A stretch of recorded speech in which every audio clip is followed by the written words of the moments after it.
So this morning, here at the Runaway Eco Hotel, it happens to be clear and you can see Huascaran from the hotel.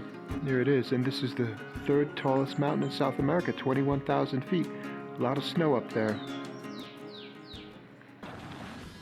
The adventure started on the drive there with us almost getting stuck on a steep, muddy road. I used Google Maps throughout the trip. Google Maps tries to route you the quickest way, but Google Maps doesn't know about rainy season in the Andes. So on the way to this hike, it routed us up an unpaved, rocky, steep, muddy dirt road. A local indigenous lady sitting by the roadside gave us this look as we passed like, "Are you effing crazy?" The road, with mud a foot deep, became so steep the rental SUV just couldn't climb it. I had the pedal to the metal and we were going nowhere. The wheels weren't spinning, it's just that the SUV didn't have enough power to climb the hill. So I had to back a quarter-mile down the road, trying not to drive off the edge of the road and get stuck. I wish I had asked Glenn to film us. The road was much steeper and muddier than in this AI-generated video.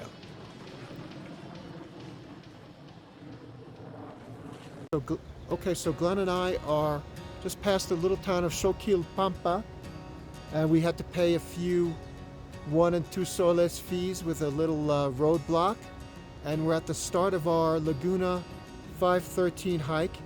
There's no one else here. It's very remote, very beautiful, blue sky, and about to get hiking. Let me turn it around and show you the nice blue sky early in the morning. It's 8:40 in the morning. And I'll show you there's some terraces there. I'll show you the little gate that there's a little gate that we go through. Let's see if you can see that, yeah. Okay.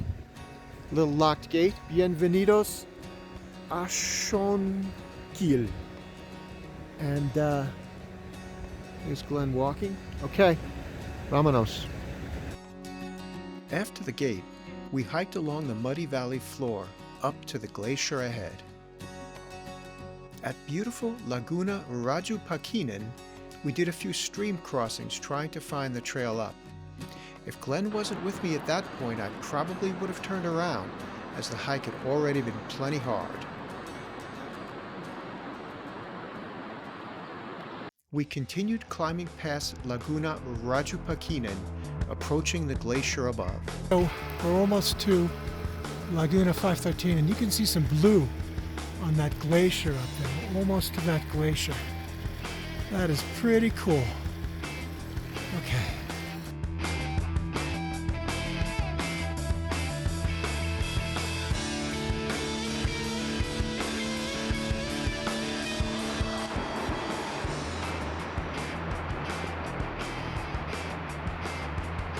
That was just an avalanche.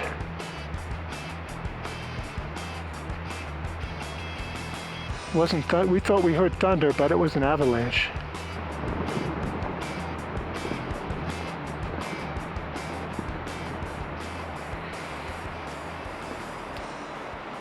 Little avalanche there.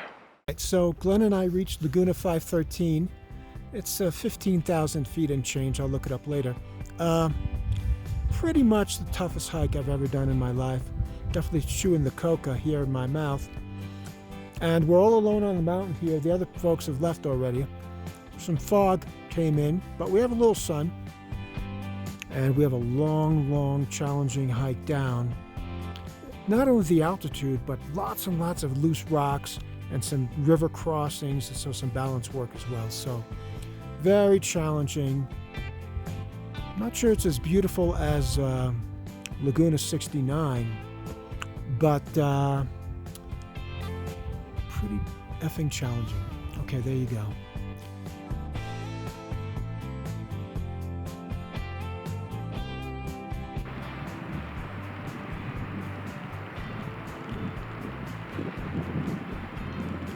Nice view. Okay, so we're descending from Laguna 513, and as usual, as it was the past times on this trip, about 10 or 15 minutes after we got there, it started to rain. This time it was like frozen rain, and the wind also. So we split, and we're heading down now, down the muddy, rocky, slippery path. Okay, bye.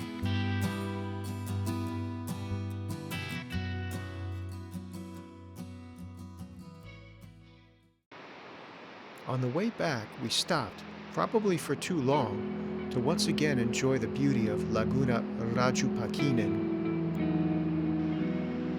I was mesmerized by the interference patterns on the lake's surface from the bubbles that were coming up.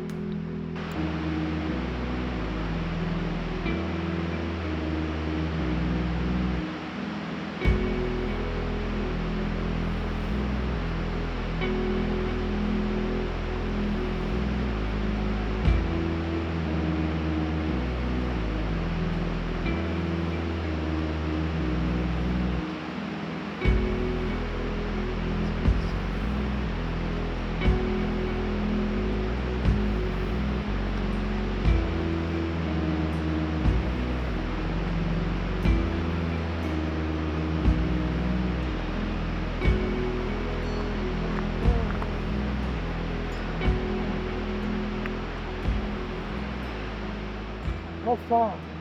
Far. Looking out over the valley we were descending into, I saw this ominous view. I said, "Glenn, we are gonna get wet." Sure enough, not long after it began to pour, so we had to hike down the steep, boulder-strewn trail in the rain. Because it was steep and slippery, my friend did slip and lose his footing once. Fortunately, he was okay and didn't break or sprain anything because we were the only ones on the mountain, and despite having intermittent cell service, I didn't know the Peruvian equivalent of 911 anyway. Laguna 513 was the best hike of my life. We climbed from 11,739 feet to 14,614 feet. From steep ascents on exposed slopes to ill-advised creek crossings over raging water on sketchy logs and rocks, getting sleeted on at over 14,000 feet, temporarily getting lost, picking our way down slippery boulders in the rain while getting soaked, and finally sinking up to my knees in creeks, soaking wet. I was literally laughing in the pouring rain. I felt overjoyed and renewed. This hike had it all. So this is Peru, and there's a flock of sheep and goats and baby goats, and a lady hurrying her little flock along. We're coming back from our super long hike, and I said, "Let's get going and hurry, huh?" She said, "See." So it's okay. No problema. Tranquilo, as they say here, todo tranquilo.